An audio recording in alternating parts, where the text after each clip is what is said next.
गठबंधन है, यही गठबंधन है। ये बताओ कि यहाँ सूरज सिंह का मकान यही है सूर्या का? हाँ, सूरज सिंह का मकान यही पड़ता है। बस सोच जाओ यहाँ से। लेकिन कोई कचहरी पर सूरज सिंह को नहीं नजर आ रहा है। जाकर उसका आदमी कौन है? कहाँ गया रे? तुम ससुर इधर किससे पूछते हो? अच्छा, उसका होगा, एगो दलाल है नौकर। जाओ पता लगाओ जी कि सूरज का कहाँ है, और कह देना कि हमें वाला मामा आपको सूरज सिंह है। ओ बाबू सूरज सिंह,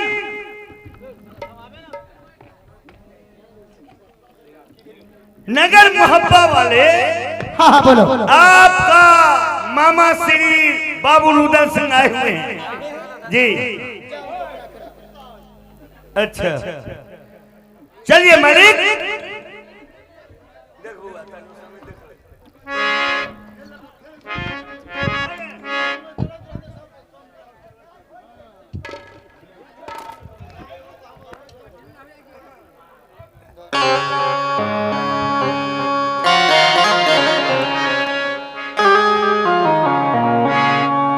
मामा जी का चरणों में सादर रवि पर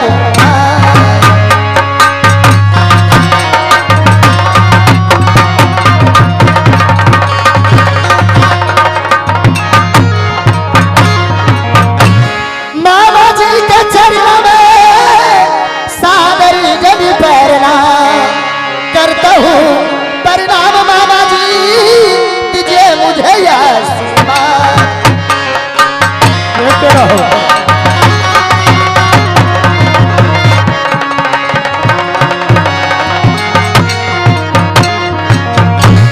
भगना, हाँ मामा जी, हमारे तरफ से तुम्हें आशीर्वाद।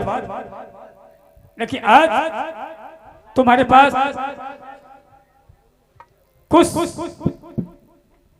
समय के कारण तुम्हारे पास आना पड़ा, और किसे ऐसे सुन लो। कहिए मामा जी। अरे भगना सुनला आता सुरजार मोरा पार, आता पराता पराई रे बबुआ, आता सुनली मैया के। हाँ बोलिए। भगना तुम घबराना नहीं। नहीं बोलिए। अरे मैया के रूपवा, अरे हलो चंदा के समान, आता टोला का भला मुंह में लगा दीजिए मामा जी।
क्या कहे मामा जी? यही मेरा सवाल है कि आज सुनने में आया है जो तुम्हारी माँ है चंद्रा, जो हमारी बहन है, उसका रूप कहादोनी परी के समान है। हमने देखा है नहीं। हमने कोबर करने गया था महारानी के साथ, हमारी माँ धिकार किया और कहा कि बेटा रुदल, तुम क्या अपना पत्नी के बड़ाई करते हो? छी छी छी छी, कहां से उठाकर तू काली कोली ले आया? ए मोहब्बत का इतना सखी सहेली है, सब हंस दिया कि इससे तुम रूप का खूब वर्णन करता है। तुम नहीं जानते हो जो हमारा बेटी चंद्रा का पैर में रूप है, वो तुम्हारा महारानी फूला का मुख में नहीं है तो है ही। लेकिन मामा जी, हमने वादा किया है और कसम खाया है अपना पत्नी के साथ कि जब तक बहन चंद्रा का डोला तुम्हारे नजर के सामने नहीं लाऊंगा, उसकी सूरत तुम्हें नहीं दिखाऊंगा, जब तक कोबर करना मेरा कसम है। ये बताइए मामा जी, डोला किसका लेने आए हैं? डोला? हाँ, डोला किसके लिए जाता है? आपसे वही मैं पूछता हूँ। तुम्हें क्या समझ है? डोला पत्नी का भी होता है या डोला बहन का भी होता है? मामा जी, यही मुंह जो है पान भी खिलाता है और कभी वक्त पड़े तो लात भी खिलाता है। मुंह में लगाम दीजिए। कहा और किसका सामने खड़े हुए हैं? अरे बेहुदा, अभी जन्म का तुम्हें 2 एतबार नहीं पूरा है, चमन को दत्त अभी बाकी होगा। तो कहाँ के बात बोल दिया कि यही मुंह जो पान खिलाता है, यही मुंह लात खिलाता है? ठीक है मामा जी। और मामा के साथ तो तुम वर्षों के बाद गठबंधन में आए हैं, मेरा फर्ज बनता है कि आपका इज्जत करूं। नहीं, अब तुम्हारे पास, तुम्हारे दरवाजे पर इज्जत मुझे नहीं करना है। अब अपना स्वयं जितना जल्द हो अपनी माँ का डोला हवाले कर दो। मामा जी, डोला ले जाने के लिए समय लगता है कुछ। मेरी माँ आपके साथ जाएगी, उसको कपड़ा लगता चाहिए, संदेश चाहिए। क्या कहेंगे नगर भरमा के लोग कि सूरज सिंह के पास कुछ भी नहीं था, जो खाली हाथ गया। इसलिए आज आप रहिए, नाश्ता पानी जो भी खाना पीना है खाइए, और कल सवेरे ही मैं आपको डोला दे दूंगा। सवेरे डोला दोगे ना? हाँ, मन मिठाई के साथ ठीक है, मुझे मंजूर है। ए बहुत बेटा, बहादुर। अब छतरी में पूरी पकान चलता है, अब VIP जमाना एक काम करो, मामा जी को कचहरी पर बैठाओ और माँ को बुलाओ। सुनो सुनो सिंह, यही कदर तुम्हें सही से पहले से कहता तो कुछ और बात था। आते आते तू बोल दिया कि यही मुंह से पान खिलाता है और यही मुंह से लात खिलाता है। मेरा मुख से निकल गया। इसे बच्चा भी है तुम्हें। ठीक है मामा जी, मैं बच्चे समझ के तुम्हें छोड़ दिया है। जाओ लड़का, फिर माँ को बुलाओ।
बोला हमारे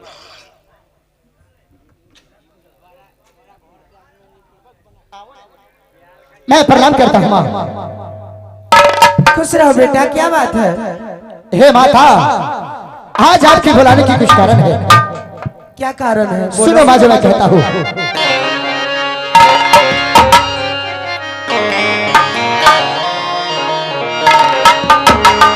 आज जय करे तब आज मैया, आज रखिया आज बाढ़ल रा।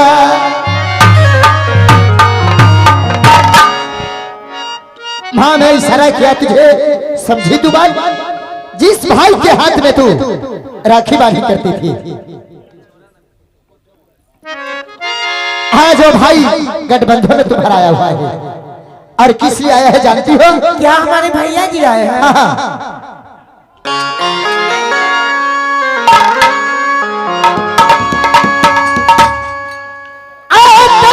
भाई भैया लो, आगे बंध के गिरा, आगे डोला तालाब आलो तो हरा के। ए बताओ माँ, ए बताओ बेटा, जब हमारे भैया आए हैं बिदागरी कराने के लिए, तो तुम्हें इससे क्या इतराज है? माँ अगर बिदागरी की बात कहे हुए थे तो मैं खुशी से तुझे जाने देता, लेकिन माँ उनका कहना है कि तू अपना माँ का डोला मुझे दे दो। ये बताओ कि डोला किसका लिया जाता है? क्या बेटा ऐसी बात है? तो डोला तो दुल्हन को दिया जाता है।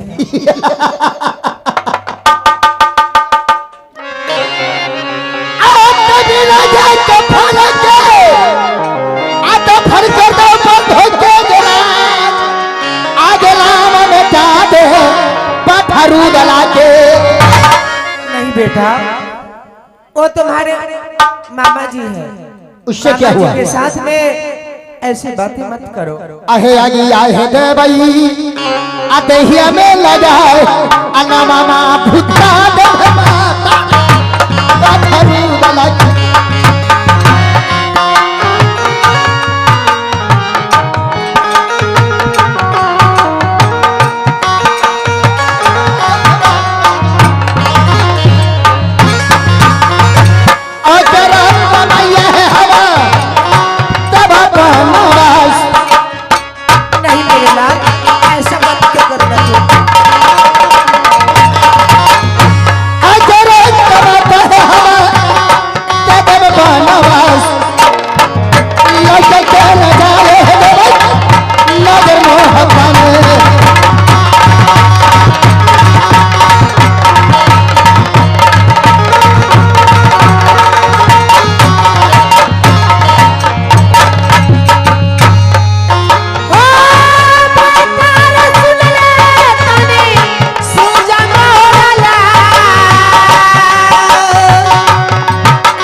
सुनो माँ, अगर तो अपना भाई जखरिया चाहती हो तो जाओ और उसे समझा दो। अगर उसके दिमाग में कीड़ा हो गया है, एक एक खर्च करने निकाल दूंगा। बेटा ऐसे बात मत करो, मैं खुद भैया की जाके समझा देती हूँ। भैया से यदि कोई गलती बात मुख से निकल गया है तो मैं जाके खुद ही समझा देती हूँ। ठीक है, मैं जाओ। क्या गए सूरज कुमार? सूरज कुमार हकीमपुर निवासी हैं, 10 रुपया का पुरस्कार दे रहे हैं। हमारी कंपनी को से बहुत बहुत धन्यवाद। लाख लाख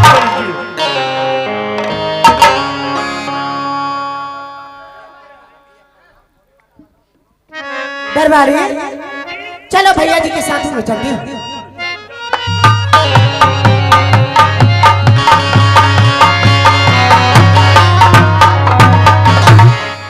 आओ कैली पारनामा भैया हो हम तुहरा के आओ खुशिये तमन से भैया अवध दया आशीर्वाद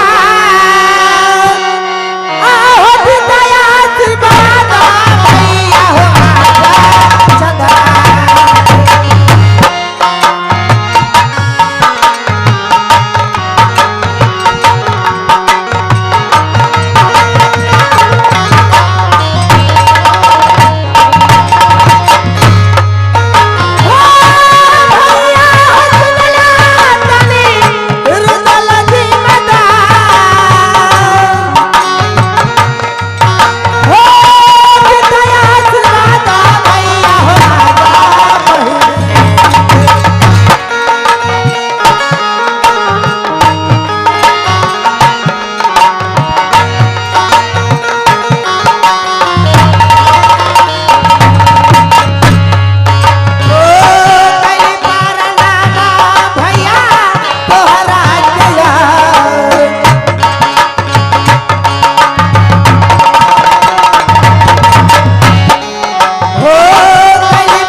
भैया आप बड़ी गुस्सा में लगे रहे हैं, क्या बात सबसे है? पहले हमारे तरफ तुम्हें आशीर्वाद, अच्छी बात है, लेकिन यह आने के बाद क्या तुम घबरा गई हो? भैया मैं घबराई नहीं हूँ। जैसा हमारे बेटा सुरजा जो बोला था, इसी बात के लिए मैं बेचैन हो गई थी। ओ, तुम्हारा बेटा सुरजा क्या कहा? वो तो बोला है कि मामा जी तुम्हारे डोला मांग रहे हैं। सच है भैया, ये झूठा नहीं है। ये बात सच है, लेकिन वो सुरजा तो बड़ी गुस्सा में है। इसलिए गुस्सा है कि आप उसको कहते कि तुम्हारे माँ के हम बिदागरी कराने आए हैं, तो आप डोला क्यों मांग लिए? नहीं बहन, क्षत्रियों में डोला होता है, बिदागरी नहीं होता है। हम राजपूत हैं, हम कोई वीर का पैदा है, संग्राम से लोहा लेते हैं, संग्राम से डोला लेते हैं। हम छतरी डोला फनाता है, बिदागी नहीं कराता है। भैया ए डोला दिया नहीं जाता है बहन का, बिदागरी होती है। नहीं, हम डोला लूंगा। आप समझने की कोशिश कीजिए भैया। मुझको कौन समझाएगा? हमारे समझाने वाला तो आज तक कोई पैदे नहीं लिया है। यदि आप ऐसा बोलिएगा भैया तो सुरजा मानने वाला नहीं है, वो परम चंडाल है। बस बात तो जानती हो बहन कि छतरी के बगैर संग्राम किया हुआ डोला नहीं जाता है। तो समझा के तैयार हो जाने के लिए ठीक है भैया, यदि आप हमारी समझाने की बात मानिएगा तो आप समझिए और आपका भाईना समझेगा। आगे डोला तफना के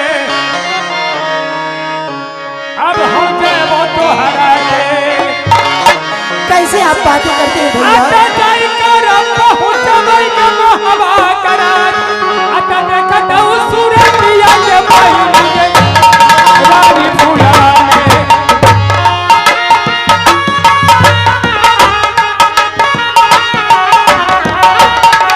सूरज दिया के भाई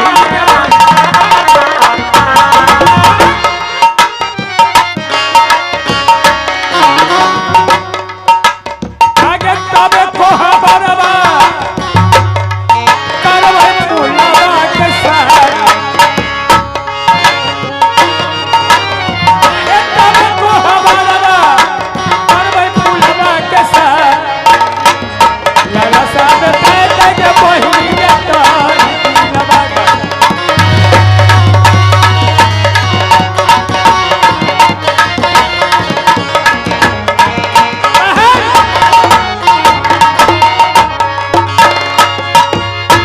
सबसे पहले बोलिए भैया।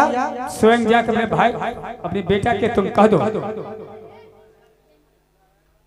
कि सूरज भाईजान तुम मुझे भाई के साथ डोला दे दो। भैया आप कितना हो कहिएगा, लेकिन सुरजा मानने वाला नहीं है। आपको वो हरगिज के डोला नहीं दे सकती।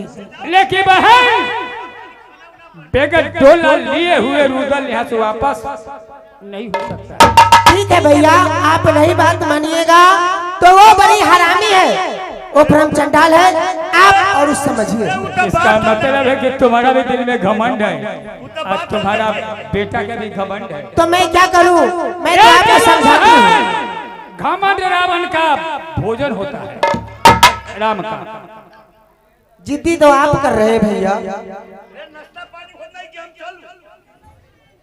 चलू या गठबंधन चलेगा तो रेत पे उधर नाश्ता पानी तुम्हारे पास होगा कि हमारे पास होगा? गठबंधन चलो या पर। अरे तुम्हारा देश का ये बंधु का रीति रिवाज नहीं होगा। हाँ माझी, चलिए आप लोग बैठिए और मैं नाश्ता का व्यवस्था कराता हूँ। हाँ तुम जाओ और 56 प्रकार का भोजन बना के लाओ।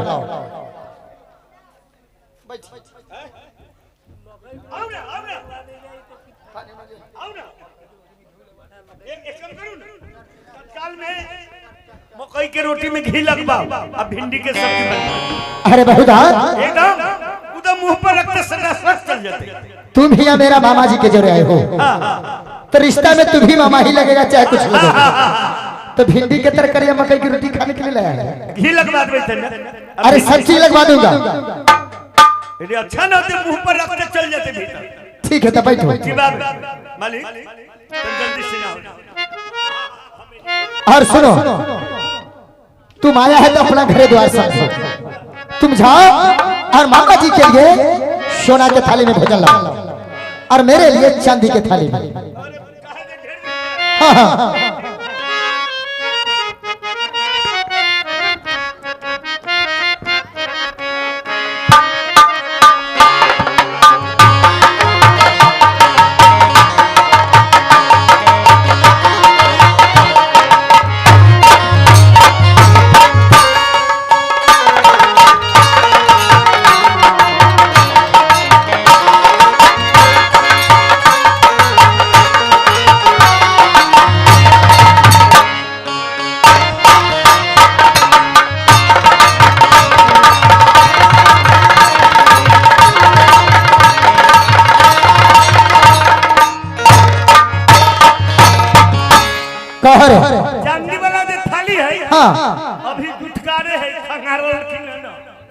सोना वाला में लिए। सुनो, इस सोना वाला है।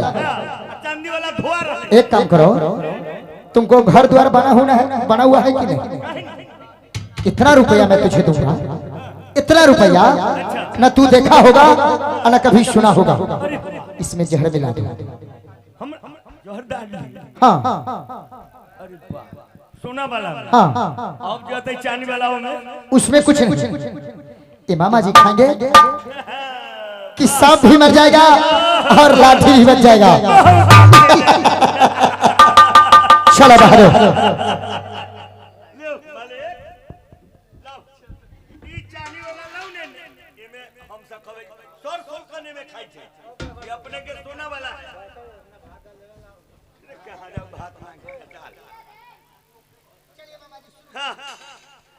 चानी वाला है।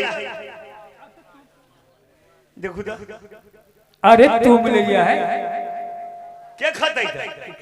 भगना खाएगा। हमरा ला ओ धोआ रहे हैं, धोआ रहे हैं। लो खाओ, तुम्हारा हिस्सा इसमें है, लो। छोड़ दे। हाँ हाँ छोड़ देंगे।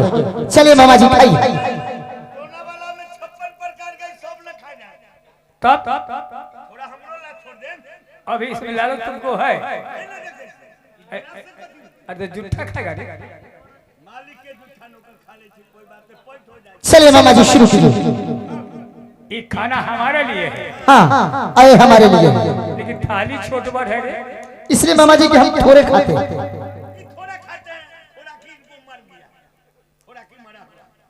हाँ। एक आध और खाएंगे फिर लेकिन सुन लो, ये अच्छा नहीं हुआ। दो थाली में खाना है, काहे हुआ ऐसा? अरे मक्खी पड़ गया इसमें सब।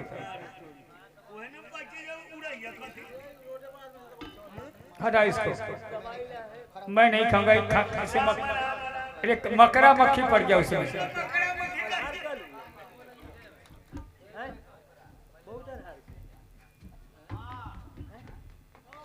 मामा जी आप चलिए, कुछ देर विश्राम कीजिए। भगना छिपा धो मात के नहीं ले था। अरे इसी को ना हम भेजे। तो हमर जनानी न नुकलिन करे छे हिया।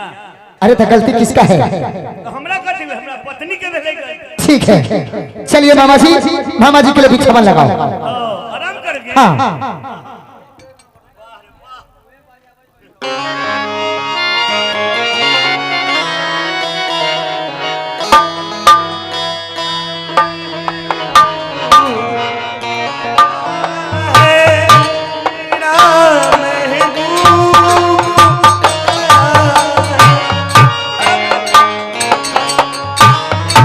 मामा जी हेलो।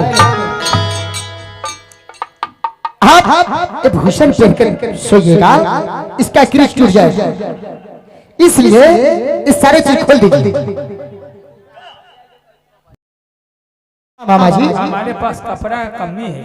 ओ हम जानते हैं, लेकिन यहाँ क्रीच टूट जाएगा। जहां तहां दौनी होई जाई, खाली टूरा उड़ै जाई। एमे पड़ जाए तो बिने पेन का जवाई तो कुछ न करे, कुछ न करे। ये ले कर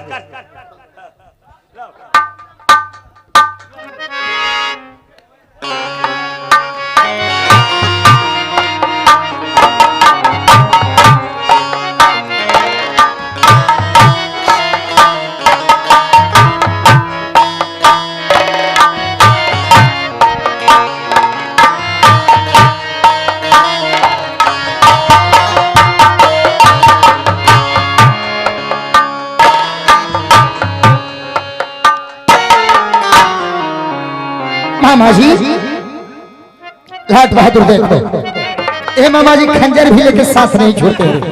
इस खंजर में क्या खूबी है मामा?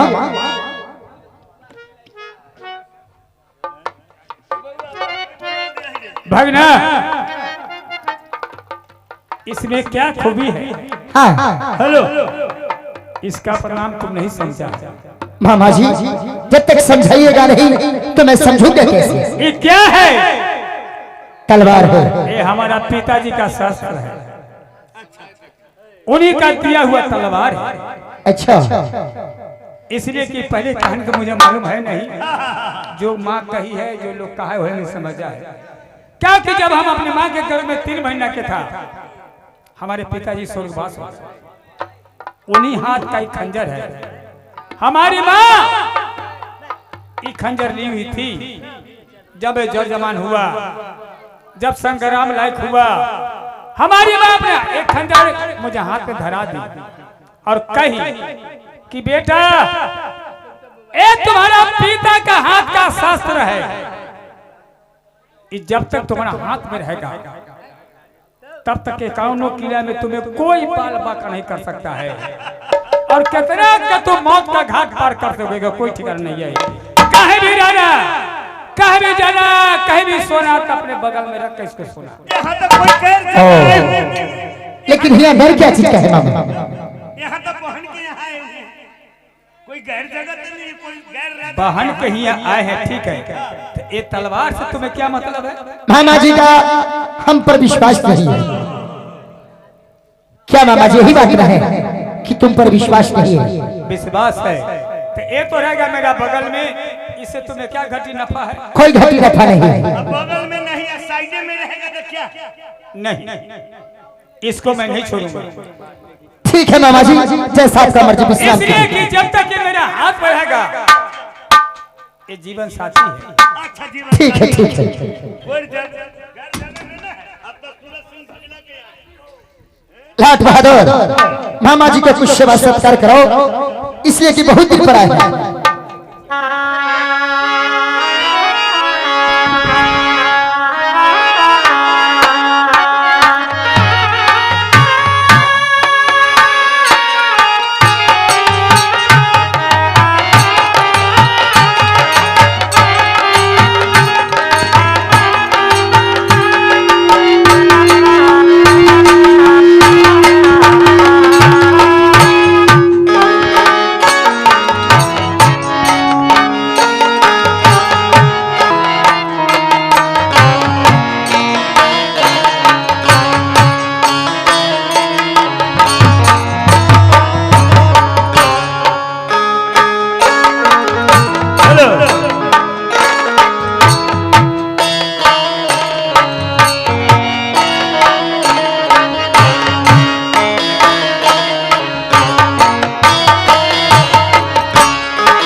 आज ही नहीं सीखो, अब उससे पूछो कि कौन क्या बेटा जा रहे। लाट बहादुर, शाह उदय सिंह को उठाओ, क्या सवेर हो गया है, आप टोला लेकर जाइए। अभी कहिए, हमको थोड़ा शर्म लगता है कहने में। इसमें शर्म क्या बात कह रहे? ओ मालिक, डोला न लगाइयो, डोला न लगाई, चलो डोला सवेर भेलैया 4 बजे। अरे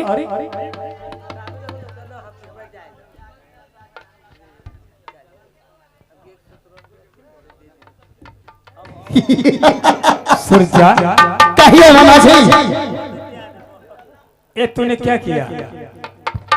वही किया हूँ जो कुछ देर पहले कर देना चाहिए था। सुनो, ये तो किसका का है मालूम है? किसका? खैर का, चोर का। तुम छतरी हो और छतरी के नाम पर कलंक हो। ये बगल से तलवार तो चुप से खींच लिया, बहाना से सोला दिया है, आई हाथ क्यों बांध दिया तू? इसलिए मामा जी कि आपका मैं डोला की वो सेवा करके है मास्टर। लेकिन सोना बहादुर, ये जो दोनों जो हाथ पे बांध दिया है, ये क्षत्रियों का बंधन है।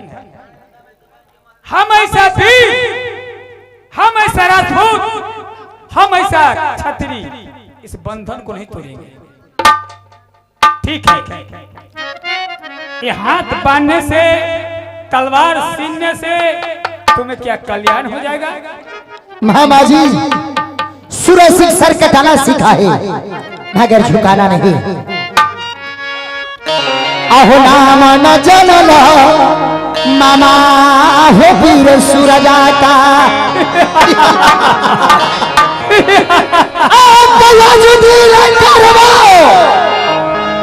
दुनिया से हो विदाई अनाम डुबा देवो गढ़ बंधो में अतिरिया हो रोता मामा भाला के बस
हेलो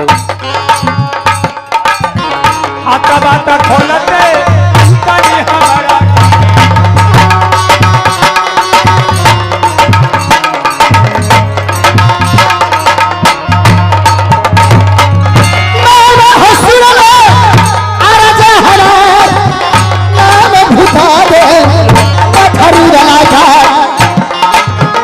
हेलो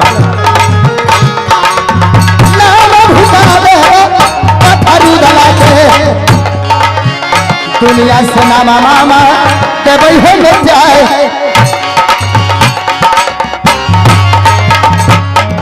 दुनिया से मामा के बहे में जाए नाम न चले होले का बाद हरी कथा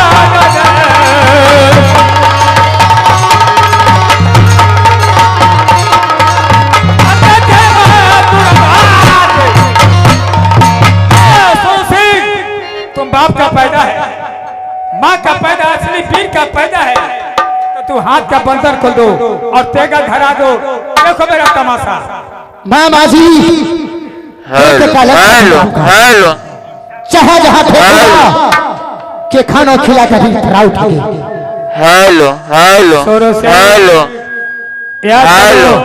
हेलो ए रुदल का तो हाथ बांध दिया है, दो पैर तो हेलो काफी है। हेलो बहादुर हेलो इस हेलो तैयार तैयार हो जाइए। हेलो हेलो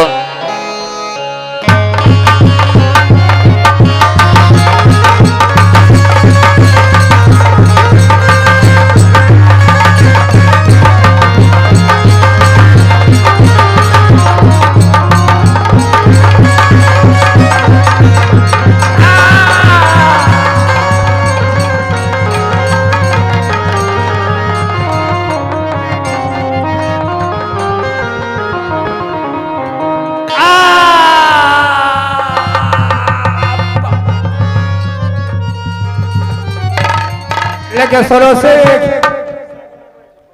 तुम अच्छा नहीं किया। लेकिन सुन ले, एक सवाल और तुमसे कहता हूँ। क्या कहना चाहते हैं?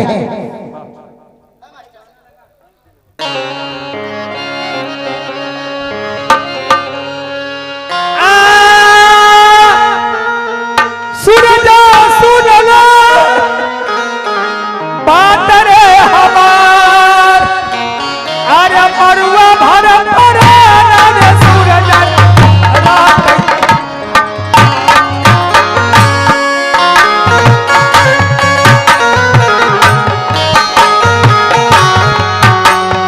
अरे मरुआ भर भर रे सूरजा बचतई हमरा के। अरे मैया के झोला लेके जब मोहबा कर रहा।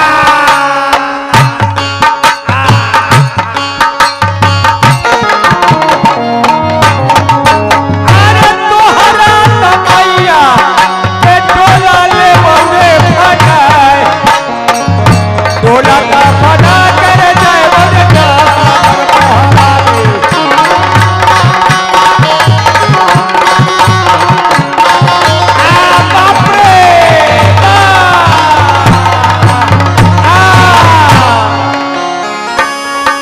याद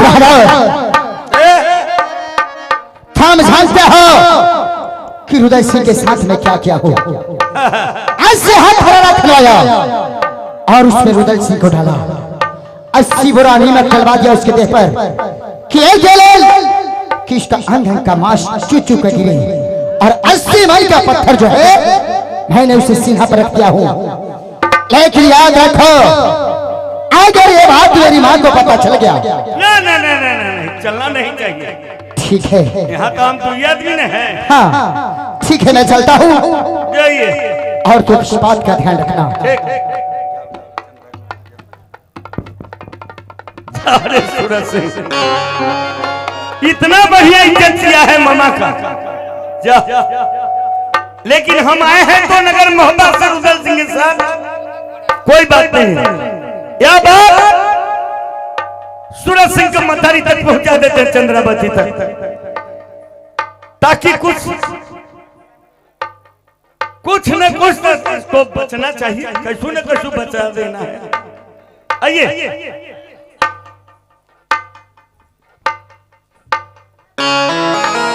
बात है प्रणाम मंसिनी। खुश रहा दरबारी की बात अपने है के बेटा तो बहुत घटिया काम कर देला। की भेलै कहेला ना चाहे थी, लेकिन कहै थी। की बात? रुदल सिंह के 80 हाथ तरहरा कोर का वहे में डाल देला। 80 मन के पत्थर सीना पर रख कर मार देला। अरे बाप रे, 80 बुरा नमक रख कर झाँप देला। अब तो हमारा कोई उपाय न चलेगा। अब जो हम कौन उपाय करें? दरबारी जी। अब क्या होगा? सुनो जो मैं कहती हूँ। आओ जुलमा गुजर गए दरबारी हो, दरबारी बोलो। हो गढ़ बंदो में। आओ बेटा तो सूरजा अब प्रमचान डाल। आओ मना के पंसारा बेटा हो बेटा।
पत्र लिखा गठबंधों से चंद्रावती को तरफ से भाभी सोना को प्रणाम प्रणाम। प्रणाम। आगे यहाँ का सब समाचार अच्छा है। आपको समाचार के लिए भगवान से रात दिन प्रार्थना करती हूँ। भाभी सोना को मालूम जब हमारे डोला लेने मेरा भाई रुदल सिंह हमारे ही आया गठबंधों में भगना सुरसा उसे बंसार दे दिया है। 80 हाथ तरहरा कोर कर रख दिया है। 80 मन के सीना पर पत्थर रख दिया है। 80 बोरा नमक छिड़क दिया है। भाभी सुना को मालूम जितना जल्द हो उतना जल्द बंसार थोड़ा कलेगा। दरबारी जितना जल्द हो उतना जल्द सुग्गा के हाथ में दे दो और ये पहुंचा जाएगा खत और पैसा की भी प्रचार कर दो उधर से बोल। एक गुप्त दान है, उनका आवाज नहीं बढ़िया से निकला है।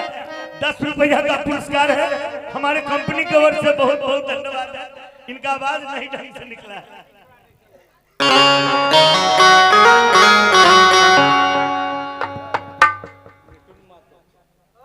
ये आ गए बाबू मिठुन महतो जी। ये 11 रुपया का पुरस्कार दे रहे हैं। हमारे कंपनी की ओर से बहुत बहुत धन्यवाद। चले भाई।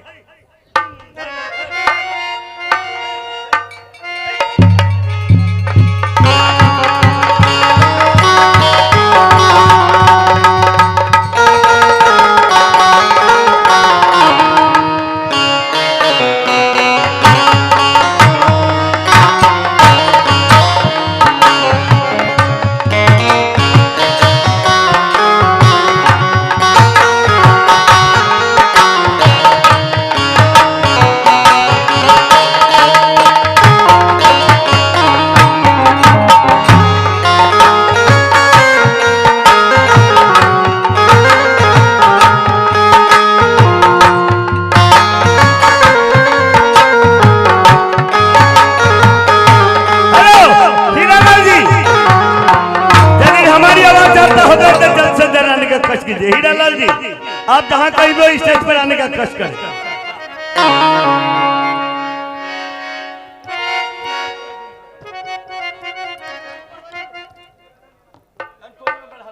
बढ़ा दो।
हमारी दीदी जो है जी उन्हें बुला करके ले। ओ महारानी सुना रानी को। हाँ। मैं अभी बुला देता हूँ।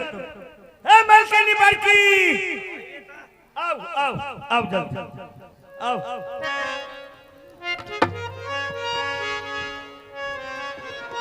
अपने के फूला गोतनी बोलबे छन। चल हे दीदी बैठे बैठे हम बोर हो चुके हैं। चलिए हम दोनों आदमी जता पीसते हैं। ठीक है चलो, कुछ सतुआ अनाज नहीं पीसना है दीदी।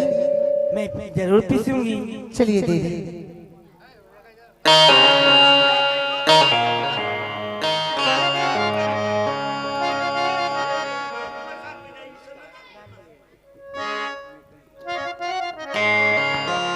ये आगे हमारे मिठुन महतो जी की तरफ से ढेर सारा पुरस्कार आया है। हमारी कंपनी उन्हें हार्दिक अभिनंदन करती है।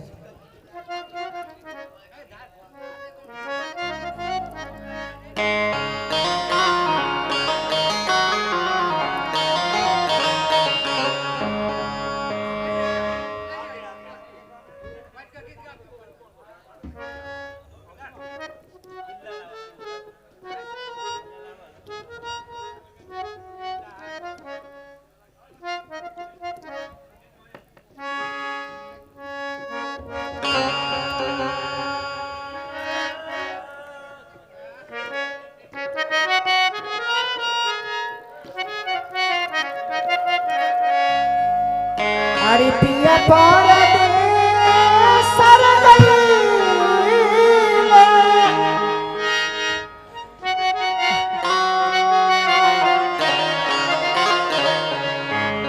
अरे पिया परदेस सर गईले, अरे पातिया गोदी के गईले,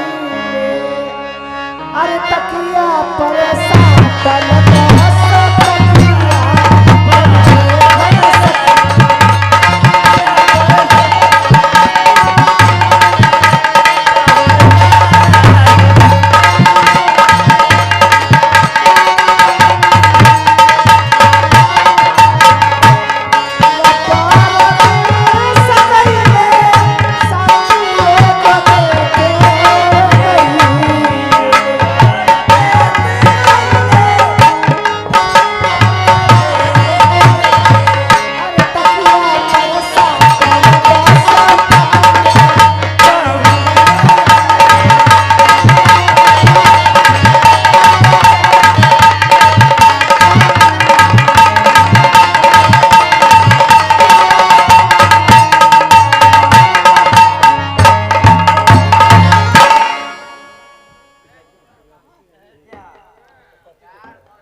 आगे हमारे उमेश महतो जी की तरफ से 100 रुपये से पुरस्कार मिला है, जो स्वर्गवास हुए हैं इसी शुभ अवसर पर। हाँ तब ठीक।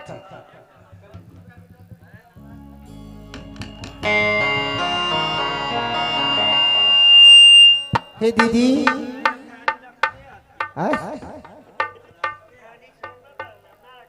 हे दीदी ये पिसना खत्म कीजिए। देखिए ना एक तोता आकर के और पाती गिरा करके चला गया अपने चोट से।